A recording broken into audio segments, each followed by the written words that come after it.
Bonjour à tous, bon après-midi aussi.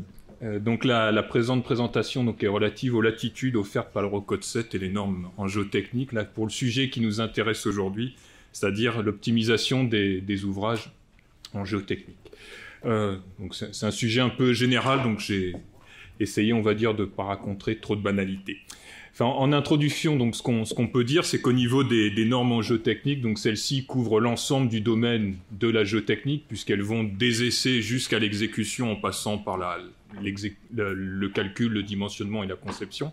Et que, enfin, de fait, enfin, on peut dire, enfin, c'est plutôt un avis personnel, enfin, ces normes, au moins, au premier abord, elles contribuent quelque part à l'optimisation des ouvrages en géotechnique, puisqu'elles apportent chacune, par leurs recommandations, leurs exigences, enfin, des éléments qui sont relatifs à l'obtention d'une bonne qualité, que ce soit des études ou de l'exécution. Donc, par exemple, sur les normes d'exécution, il est clair qu'elles donnent des choses relatives à la qualité des procédures d'exécution. Elles donnent des éléments sur les exigences minimales sur certaines quantités de matériaux. Sur les normes d'essai, ce qu'elles garantissent de fait, c'est quelque part la qualité des données d'entrée, en donnant des exigences minimales sur les conditions de prélèvement, la représentativité des essais, la métrologie qui va derrière, l'analyse de l'essai. La norme 94-500, pareil, on peut dire quelque part, elle y contribue en donnant des éléments qui vont contribuer, je dirais, à l'efficacité du système quand le géotechnicien doit intervenir, quel est le contenu de sa mission.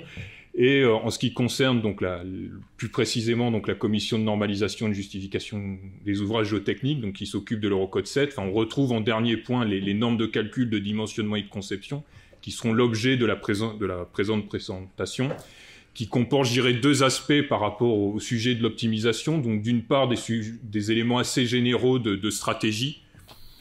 Après, il faut voir ce que le concepteur en fait. Et après, un sujet, on va dire, qui touche, je dirais, directement l'optimisation des ouvrages géotechniques, puisque les normes fixent le niveau de sécurité via les valeurs seuil qu'elles comprennent et via aussi les facteurs partiels qu'elles comprennent aussi. Et que ces valeurs, si on veut parler d'optimisation, quelque part, on est libre de les modifier, puisque ce travail de définition, d'adaptation des coefficients partiels, c'est celui qui est fait en commission de normalisation. Donc sur cette question des coefficients partiels, c'est aussi important de rappeler que l'Eurocode 7, même s'il se focalise, on a l'impression qu'il se focalise sur cette question, il y a notamment une clause qui est présente dans l'ancien Eurocode 7 et qui sera reprise dans le nouvel Eurocode 7, qui montre que ce sujet, certes, est important, mais que la réalisation des reconnaissances géotechniques d'une part et l'exécution, c'est quand même elle qui va peut-être au premier abord contribuer à l'optimisation des ouvrages. Et donc il y a cette phrase, on peut la répéter, la redire, qui dit qu'il convient de considérer que la connaissance des conditions de terrain dépend de l'importance et de la qualité des reconnaissances géotechniques, c'est le premier point, et que cette connaissance et le contrôle de la qualité de la réalisation des travaux sont plus importants pour satisfaire les exigences fondamentales que la précision des modèles de calcul et des coefficients partiels. Donc là, effectivement, l'Eurocode 7, on va dire, invite le concepteur à se poser des questions à la fois sur les données d'entrée, l'exécution en sortie, et effectivement, au milieu de tout ça, on met des coefficients partiels et on utilise certains modèles de calcul.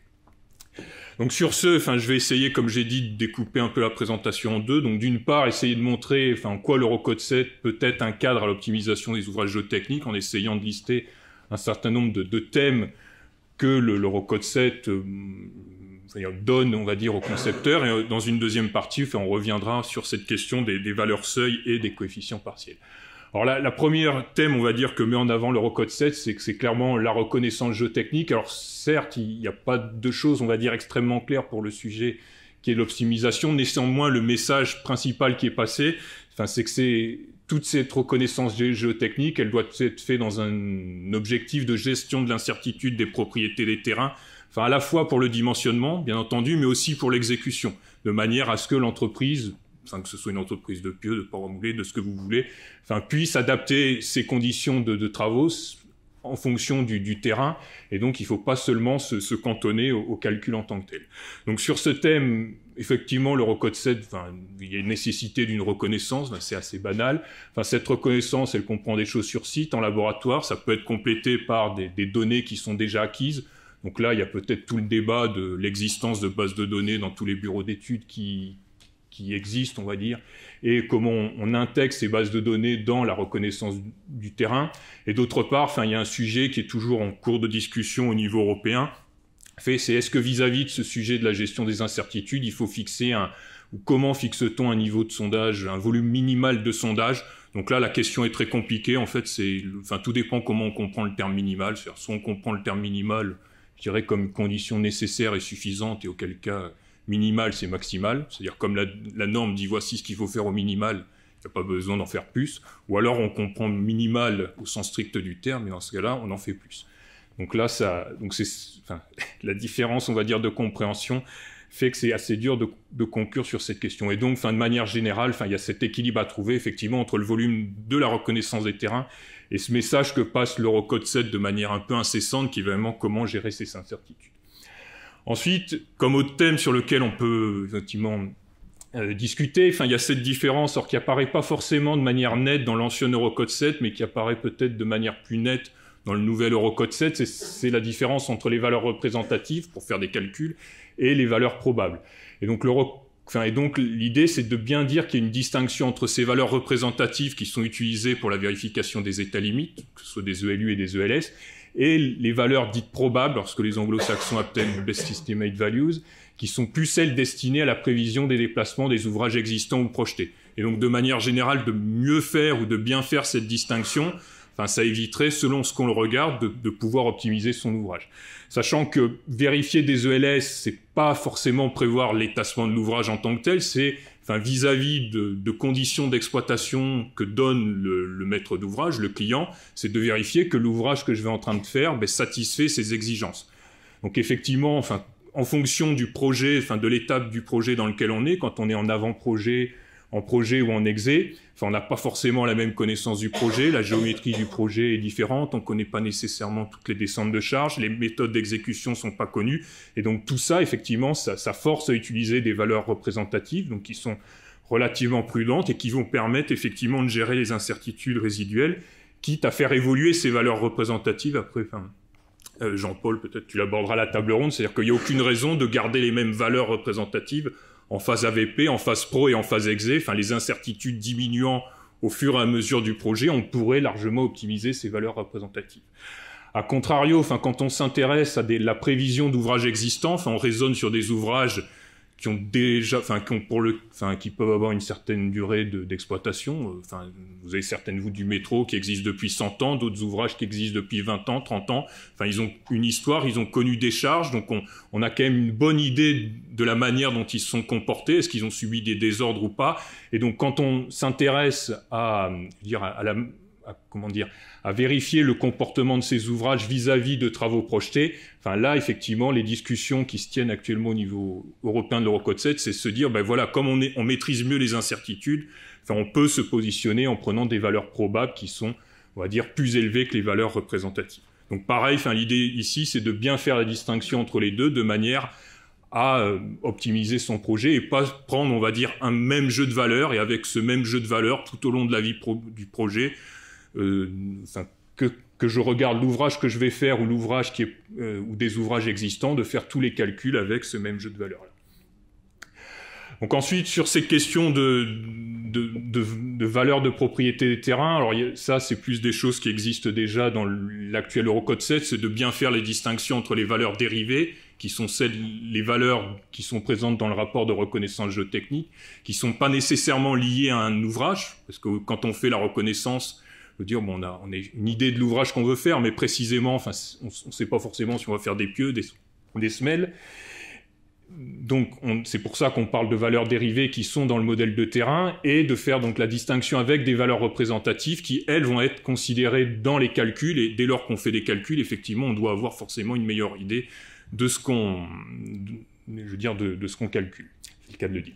Donc typiquement, l'idée, l'exemple, je dirais le plus concret, ce concret, je pense Alexandre a dû insister ce matin, sur lequel Baptiste a aussi insisté cet après-midi, c'est qu'effectivement, dans ce format de l'Eurocode 7, le module pressiométrique, c'est clairement une valeur dérivée. Par contre, le module d'élasticité que je peux tirer du module pressiométrique, lui, quelque part, ça va être clairement une valeur représentative, au sens que ce module d'élasticité, je vais je veux dire, quelque part le déterminer en fonction du module pressiométrique, en fonction du niveau de déformation, du niveau de charge, etc.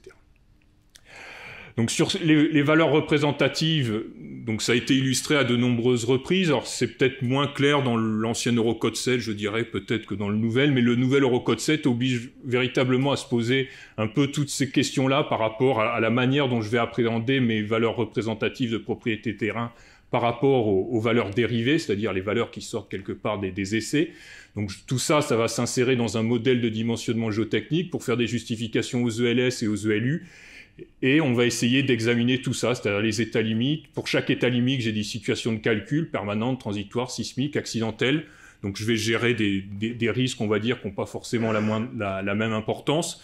Pour chacune de ces situations, j'ai différentes sollicitations qui vont varier en intensité, durée d'application, fréquence. Donc derrière, il y a toutes ces idées de niveau de déformation. Et pour chacune de ces sollicitations, je vais avoir des mécanismes de rupture, de déformation qui vont induire, on va dire, un volume de terrain plus ou moins important, des possibilités de répartition des charges plus ou moins importantes.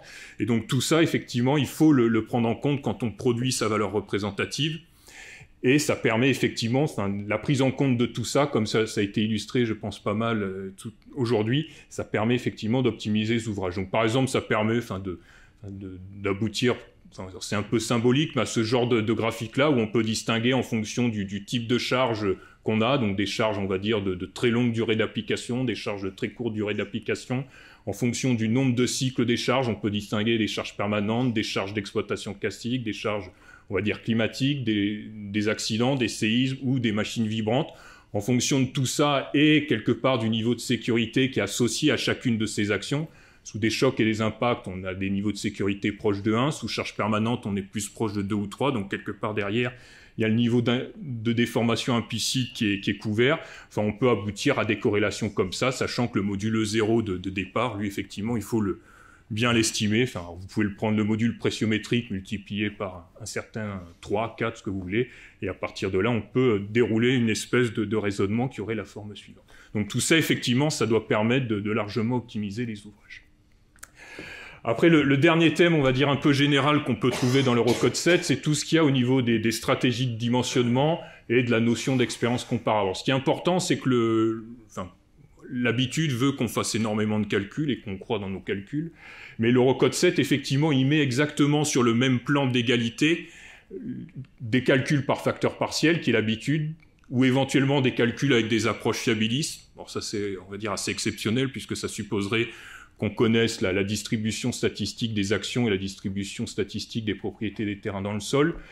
Donc vous avez ce premier point-là, mais sur exactement le même plan d'égalité, vous pouvez avoir des méthodes forfaitaires ou règles prescriptives, je ne sais jamais comment le traduire, grosso modo c'est des dispositions constructives, dans la mesure où on sait que telle disposition constructive dans tel contexte marche. Je veux dire, autant l'appliquer directement, je veux dire, on peut la confronter au calcul, mais si le calcul nous dit que la disposition constructive ne marche pas alors qu'elle a marché dans le contexte équivalent, on se rend bien compte qu'il y a un problème. Sur le même plan, vous trouvez tout ce qui est essai de chargement, donc ça, typiquement, je pense que c'est la seconde présentation de la matinée avec les essais de chargement de Toulouse qui est venu l'illustrer, où vous pouvez effectivement directement utiliser des essais en grandeur réelle et donc pleinement optimiser vos ouvrages.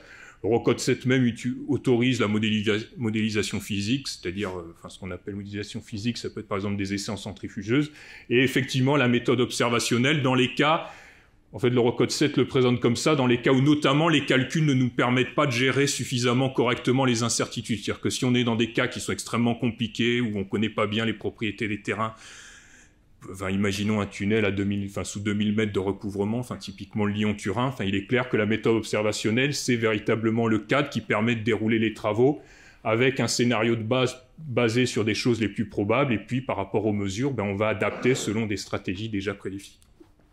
Au niveau du calcul, pareil, il y a pas mal de choses, c'est-à-dire que, Baptiste quelque part l'a dit, c'est-à-dire que vraiment, c'est pas parce que la méthode est plus complexe qu'elle est nécessairement plus faible, parce que qui dit plus de complexité dit plus de paramètres d'entrée, donc quelque part les incertitudes augmentent.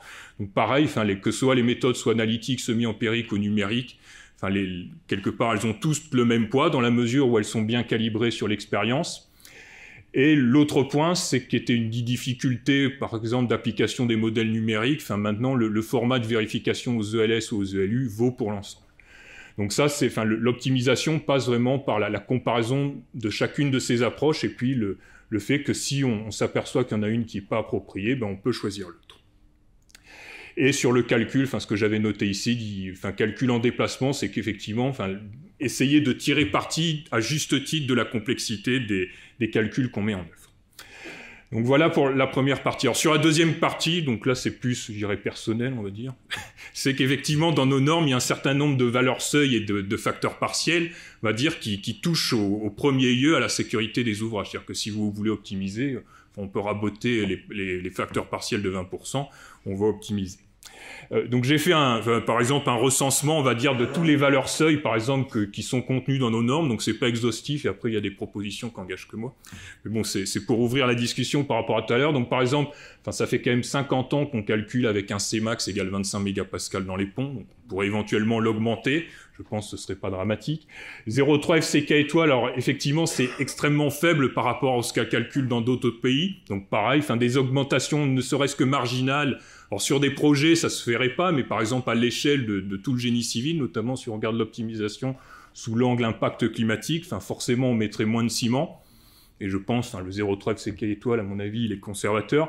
Pareil sur les quantités de ciment, alors je suis moins spécialiste, mais quand on voit, enfin, ce qu'on arrive à faire en termes de renforcement des sols et en abaissant les dosages en ciment, on se rend compte qu'on a quand même des résistances à compression simples relativement élevées. Enfin, je veux dire, des modifications de ces seuils-là, au moins marginales, pareil, auraient, je veux dire, un impact direct sur, effectivement, le ciment qu'on met, quelque part, l'empreinte carbone qu'on a. Après, d'autres réflexions, enfin, les limites sur les frottements axiaux, enfin, à chaque fois qu'on fait, grosso modo, des essais de chargement de pieux, on se rend compte que les paliers qu'on s'impose à 90 kPa, 120 kPa, enfin, ils sont largement excédés, donc on pourrait assez facilement utiliser les courbes de frottement de la norme 94-262 telles quelles, sans forcément avoir ces paliers 90, 120 kPa, 160, etc. Enfin, je pense pas que ça mettrait en danger nos ouvrages, et de fait, ça les optimiserait. Ou alors, par exemple, d'autres choses, par exemple, enfin, pour la butée, formellement en France, on prend 2/3 de phi pour l'ubiquité. Enfin, maintenant, quasiment, c'est quel que soit l'ouvrage, je pense pas qu'on distingue. Si on a des pales planches dans l'argile, à mon avis, le contact est plutôt lisse. Quand on a des parois moulées dans le calcaire grossier, à mon avis, c'est plus rugueux. Mais là aussi, il y aurait peut-être une réflexion à avoir de peut-être mieux appréhender cette valeur et dans les cas où c'est adéquat, pourquoi pas, la revoir à la hausse. Donc voilà pour un premier balayage. Alors après, sur les facteurs partiels, on peut effectivement aussi se poser les mêmes questions. Est-ce qu'il est possible d'abaisser les valeurs des facteurs partiels dans une optique d'optimisation? Donc alors après, enfin, là où je veux effectivement, enfin, je veux pas passer pour une personne dangereuse, mais enfin, bien entendu, tout ça, ça dépend du déplacement, enfin, de la phase du projet, des incertitudes restantes. Enfin, c'est-à-dire que ne pas respecter un coefficient partiel, si la norme vous dit un 4 et vous avez un 35, enfin, certes, vous n'êtes pas conforme à la norme, en pratique, je ne pense pas qu'il va se passer grand-chose. Enfin, néanmoins, c'est pas bien de le faire en avant-projet, parce qu'effectivement, vous ne connaissez pas ce qui pouvait vous arriver. En exécution, si vous maîtrisez parfaitement, c'est un autre problème. Donc ça aussi, ce serait une autre discussion, peut-être pour Jean-Paul, c'est qu'on a des coefficients de partiels qui sont indépendants de la phase du projet, alors que quelque part, le coefficient partiel représente l'incertitude qu'on a dans le projet, et donc étant capable, ou dans les discussions qu'il y a à travers les différents intervenants, de faire évoluer ces coefficients partiels, ça pourrait être éventuellement une idée. Bon, après, ici, ce que j'ai voulu dire aussi, c'est que si on veut modifier les coefficients partiels, c'est quand même bien de se mettre d'accord sur ce qu'ils représentent. Alors, en fait, si on faisait le tour de la salle, à mon avis, je sais pas si vous y avez sans doute réfléchi, mais donc là, c'est éventuellement une synthèse. Donc, normalement, les coefficients partiels, c'est l'incertitude des modèles de calcul, c'est-à-dire que tout ce qu'on calcule, selon votre humeur, c'est soit partiellement vrai, soit partiellement faux. Ensuite, il y a une grosse partie des coefficients de sécurité qui sont liés néanmoins à la nécessité qu'on a de limiter les résistances mobilisées de manière à éviter le développement de déformations différées. C'est-à-dire que sous charge accidentelle ou sismique, vous pouvez monter à 1. Enfin, la charge, je dirais, est instantanée. Il n'y a pas grand-chose. Et après, vous avez peu d'exigences de service. Par contre, sous charge de service, une grosse partie vient des déformations qu'on a à gérer. Après, les facteurs partiels, effectivement, normalement, dans toute la construction des Eurocodes, ne servent pas à gérer les incertitudes des propriétés des terrains, qui, elles, sont, on va dire, prises en compte, ces incertitudes, au moment de la construction, d'une part, du modèle de terrain, et d'autre part, du modèle de dimensionnement géotechnique.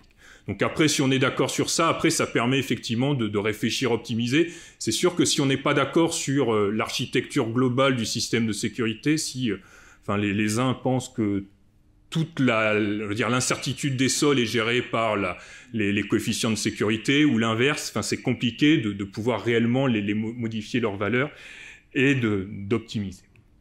Donc après, j'ai essayé de faire un peu un tour de tous les ouvrages. Alors, ce qui est intéressant, par exemple, même si c'est pas le sujet de la CNJOC, c'est de regarder ce qui se passe actuellement au niveau de l'Eurocode 8, partie 5, et notamment dans la seconde génération d'Eurocode, tous les facteurs partiels vont être modifiés, et donc ils sont réduits à 1. Je pense dans cette idée qu'il n'y a pas de déplacement différé à gérer, et donc potentiellement, on peut s'autoriser pendant quelques secondes, puisque c'est le cas d'un séisme, à aller quasiment mobiliser la résistance globale du terrain. Par ailleurs, donc, déjà, ça montre que c'est possible, donc pourquoi pas en statique, d'ouvrir la discussion. Et d'autre part, il y a deux approches qui sont proposées, l'une en force assez classique, je compare action et résistance, et l'autre en termes de déplacement pour lequel on va s'intéresser directement au déplacement que l'ouvrage subit durant un événement sismique. Donc ça montre quelque part là aussi une espèce de piste pour l'optimisation. Donc après, j'ai essayé de balayer les ouvrages en statique qu'on a et puis de voir éventuellement s'il y avait des choses à changer. Alors, quand on regarde ce qu'on a sur les remblais, déblais, pentes, classiquement, alors, on met tous les coefficients partiels, je vous fais je vous fais pas la présentation détaillée avec tout l'ensemble, mais si on raisonne en termes de sécurité globale, on oscille entre 1,3 et 1,5. Ce qui est intéressant, c'est de regarder ce qui se passe à l'étranger, c'est-à-dire que nos collègues britanniques, eux, ont des coefficients plus faibles de l'ordre de 1,1 à 1,25, tandis que l'Espagne oscille entre 1,6 et 1,8, donc on peut se dire on est grosso modo dans la moyenne. Après, là, ce qui est intéressant à voir, c'est qu'il faut avoir à l'esprit qu'en fait, il y a une partie de ces coefficients qui varient, parce qu'en fait, on n'a pas forcément la même habitude de choisir les propriétés des sols. C'est-à-dire que les Anglais, prendre de la cohésion, pour eux, c'est un crime de lèse-majesté. Donc ça leur pose tout de suite problème. En Espagne, je dirais qu'ils ont plus de facilité à prendre de la cohésion, d'où des facteurs partiels globaux. Donc c'est là où la discussion du facteur partiel, c'est pas simplement une question, on va dire, autonome en tant que telle. Il faut vraiment la regarder dans toute la chaîne de justification. Après, sur les écrans, donc là aussi, il y aurait éventuellement des choses à dire. Donc, il n'y a pas forcément besoin de changer. Classiquement, quand on fait les calculs au coefficient de réaction, on oscille entre 1,5 et 1,9. Quand on fait des calculs, des vérifications, on va dire, de plus en plus par élément fini, on a 1,2 à 1,5 à court terme, selon comment on s'y prend. À long terme, on peut avoir, on va dire, ça reste à débattre, mais quand on fait l'analogie entre la sécurité qu'il faudrait mettre sur la butée et ce que ça représente sur tangente phi, on voit clairement qu'on a quelque chose de long linéaire. Donc sur ces phi, vous avez un 4 à 2,2. Donc là aussi, on voit qu'il y aurait sans doute, selon le type de proche que j'utilise, soit des méthodes au coefficient de réaction, soit des méthodes par élément fini, peut-être des choses à gagner. Donc notamment, c'est un des objectifs peut-être du futur Eurocode 7, de mieux présenter ces facteurs de sécurité en fonction du type de méthode que j'ai. Soit j'utilise, on va dire, des méthodes coefficient de réaction avec des résistances globales, soit des méthodes plus en déplacement avec des approches en éléments finis, et dès là s'autoriser peut-être à utiliser notamment sur les propriétés de cisaillement, on voit qu'appliquer un coefficient de sécurité de 2 sur Kp quand phi vaut 25 degrés, ça revient à mettre un coefficient de sécurité à la source sur phi de 2,2. On voit que c'est quand même énorme, et donc de potentiellement le diminuer pour des faibles angles de frottement. Faut le réfléchir dans la mesure où, notamment, les calculs en déplacement, on fait de plus en plus de calculs en déplacement. Si on croit dans les prévisions qu'on fait, je veux dire, on pourrait à juste titre discuter de cela. Donc ensuite, on peut aussi faire un peu la même chose sur les fondations fondations de manière générale. Quand on a une fondation classique, qu'elle soit superficielle ou profonde, on a une courbe charge-enfoncement de ce type-là. Donc quand on atteint la résistance maximale RC, on a un enfoncement de la fondation de 10% de son diamètre. Pour des charges de service, à peu près à 30% de la capacité portante, on est à des déplacements de l'ordre de B sur 100. Et on a une forme de ce type-là, sachant que tant qu'on ne dépasse pas, grosso modo, c'est ce qu'a dû souligner notamment Fabien Zimkiewicz lors de la présentation relative aux essais de Toulouse, tant qu'on n'excède pas 70% de la capacité portante, le pieu est stable, sauf si vous avez des charges cycliques qui sont très importantes, ce qu'avait monté le projet SolCip. Tant que vous cyclez raisonnablement sous la charge de service, il n'y a rien à faire. Disons que le pieu est stable, il suffit de prévoir des déplacements. Donc après, quand on projette sur ça les coefficients qu'on a sur les fondations superficielles, on se rend compte qu'effectivement, potentiellement, il y aurait des choses à gagner. Alors après, il faut le faire, bien entendu, c'est un consensus à trouver, mais pourquoi pas s'autoriser éventuellement à relever les niveaux de sécurité, ou du moins s'apercevoir qu'il y a des choses qui sont malgré tout un peu incohérentes. C'est-à-dire qu'on utilise le même niveau de sécurité aux ELS quasi permanents, aux ELS caractéristiques. Donc aux ELS caractéristiques, éventuellement, on pourrait être un peu moins prudent. Et aux ELU, le taux de chargement qu'on met aux ELU pour les fondations superficielles, il est extrêmement faible, avec un taux de chargement de 0,44. Quand on additionne tous les coefficients partiels, ça veut dire qu'aux ELU, on vient à peine mobiliser 44% de la résistance de la capacité portante. On est clairement, on est presque aux ELS. Donc éventuellement, on pourrait tendre vers de nouvelles sécurités, là, un peu légèrement les augmenter. À mon avis, ça permettrait d'optimiser, et surtout, je trouve, vis-à-vis du développement du calcul en déplacement, autant profiter de tout le développement du calcul en déplacement, pour quelque part relâcher les sécurités qu'on peut mettre sur ces calculs de capacité portante. Donc après, on peut tenir le même raisonnement pour les pieux. On voit que pour les pieux, on est à peu près à ces ordres de grandeur-là, au quasi-permanent, 35 à 50%, à l'ELS caractéristique, 45 à 62%, aux ELU, on est à 53%, donc clairement, en termes de mobilisation de la résistance, notamment aux ELU, je veux dire, on vérifie presque des ELS. Donc pareil, l'idée, on pourrait éventuellement augmenter les taux de travail, donc faire diminuer les sécurités. Je répète, c'est un avis purement personnel, je ne cherche pas à l'imposer, c'est une réflexion, mais surtout en tenant parti, en tirant parti des calculs en déplacement qui se sont très fortement développés depuis les 40 dernières années. C'est-à-dire que là, les coefficients qu'on a, c'est à peu de choses près les mêmes depuis le début des années 80. En 1980, je pense qu'on faisait des calculs encore à la carte perforée. Donc, c'était beaucoup moins démocratisé le calcul en déplacement. Là, vu la démocratisation de ce type de calcul, normalement, on peut se dire, après discuter, qu'on est en mesure de mieux estimer les déplacements. Donc voilà quelques réflexions. En conclusion, ce que je voulais dire, c'est qu'effectivement, l'Eurocode 7 agit à 3 niveaux, c'est ce que j'ai essayé de présenter. Donc, des leviers d'action assez généraux, la reconnaissance géotechnique, valeur représentative, valeur probable, la manière de justifier en termes de stratégie. Il y a ensuite, le deuxième point que j'ai voulu souligner, c'est l'existence de seuils, donc typiquement le 0,3 FCK étoile. Pourquoi ? Effectivement, ça vaut le coup, je pense, de rediscuter. Et des valeurs partielles, des facteurs partiels, effectivement, c'est ce que j'ai essayé de montrer pour les fondations, qui sont pas intangibles, ils traduisent une réalité physique, effectivement, de maîtriser les déformations différées. C'est pour ça qu'on n'essaie pas de monter au-delà de 60-70% de la capacité portante, et qui peuvent néanmoins faire l'objet de changements ou d'adaptations, si on en est tous d'accord. Et ensuite, de manière générale, en quoi les normes participent-elles à l'optimisation ? Je dirais que, par rapport à tout ce que j'ai dit, je pense qu'elles donnent un cadre. On pourrait discuter plus dans le détail des normes d'exécution, des normes de reconnaissance des sols, mais à contrario, je pense que s'il n'y avait pas de normes, chacun faisait ce qu'il voulait, à mon avis, je pense que l'absence de cadre serait clairement préjudiciable à une bonne organisation, donc d'avoir un minimum de cadrage via des normes. Je pense que ça va dans le sens quelque part de la bonne réalisation des ouvrages et donc de l'optimisation. Et après, néanmoins, se rappeler que ces normes, c'est seulement des documents techniques. C'est pas, comme dirait quelqu'un, la vérité descendue du ciel. Et donc, ces documents techniques sont appliqués dans le cadre d'un contrat.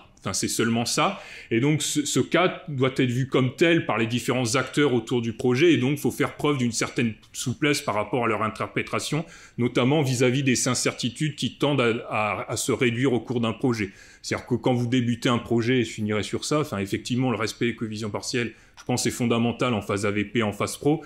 Après, en phase exé, effectivement, il est fondamental, mais s'autoriser des dépassements de 5 à 10%, je veux dire, certes, on n'est pas conforme, après, vis-à-vis de la sécurité de l'ouvrage, il ne se passera rien. Donc voici ce que je voulais dire, et merci pour votre attention.